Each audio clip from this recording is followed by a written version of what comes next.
Hello again, my name is Christopher Neufeld and Neufeld Legal, and this is our continuing YouTube business video series on incorporations. In this particular YouTube video, we will be looking at common misconceptions involved in incorporation. The first misconception we want to talk about is believing that the corporate veil protects the incorporators and somehow limits personal liability.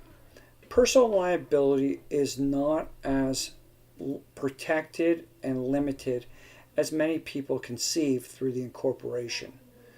There are still responsibilities as officers and directors and knowledge bases, which allow the courts to penetrate the supposed corporate veil and find the individuals behind the company liable for its actions and its debts.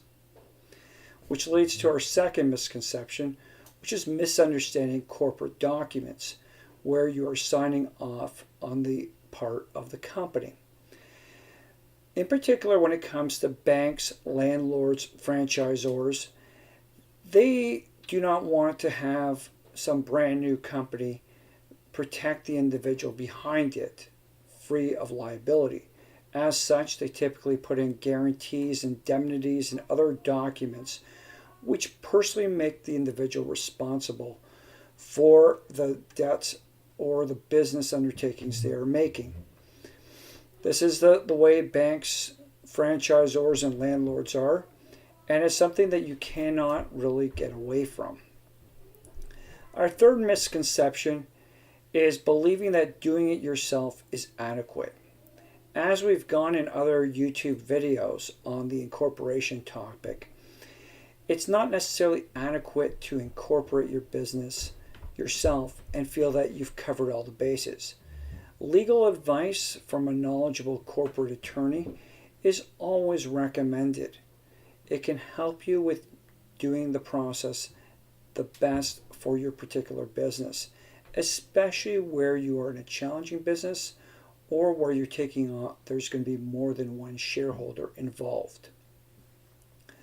Fourth misconception, thinking you're complete with filing the articles of incorporation. Oftentimes, you still need to undertake filing of licenses, tax registrations. If you're operating in Canada and you have different provincial operations, you need to file ex-provincial registrations. There can be a range of additional aspects that you need to take care of. In addition, there's back-end corporate documents including share certificates, corporate bylaws, corporate registers, directors' meetings, other resolutions that you really need to be undertaking and preparing. Another misconception is where you have a 50-50 shareholder arrangement. These shareholder arrangements can be problematic and are not simply resolved in simple corporate papers, given that a 50-50 situation can result in a perpetual deadlock, which slows down the operation of the business. As we'll get into later, you really need to be looking at supporting documentation such as a Unanimous Shareholders Agreement to navigate through that aspect of a deadlock. Our sixth misconception is the weaknesses associated with minority shareholders. Minority shareholders come in, they put in their money, and they don't necessarily get the protections that they're looking for. They need to be properly protected, but they're not going to find that in the basic incorporation documents. They need more. They could be offered a lot of promises verbally, but until it's put down in writing, they aren't going to have that much protection. Yes, they can go to the courts, but the courts are expensive, burdensome, and lengthy process to get any resolution done. And there's no assurance of it because the courts will say, why did you not really try to navigate this in advance? Yes, they'll give you some outcome, but the thing is, why not have taken care of it earlier? And this leads us to the seventh misconception, is that you can wait around to prepare and sign off on a unanimous shareholders agreement. Once the company is up and rolling, the people who see the advantages are not going to want to sign off on a unanimous shareholders agreement. They're going to like the status quo. They're going to like to keep you weak. They're going to like their power position. As such, you really do need to consider signing off an unanimous shareholders agreement at the outset as part of the incorporation process.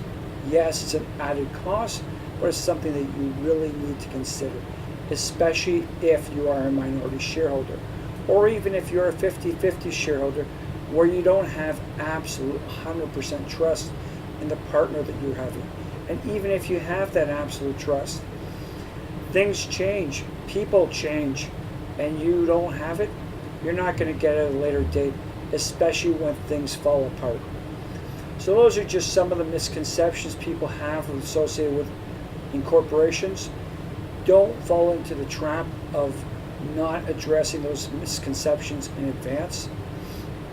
We hope that provides some good insight and direction when you look to incorporate your new business. We hope you found this informative, and we would appreciate it if you subscribe to our YouTube channel so we can push out more informative videos, both from the incorporation standpoint and from other aspects of the business side that could be of benefit to your business. Thank you very much.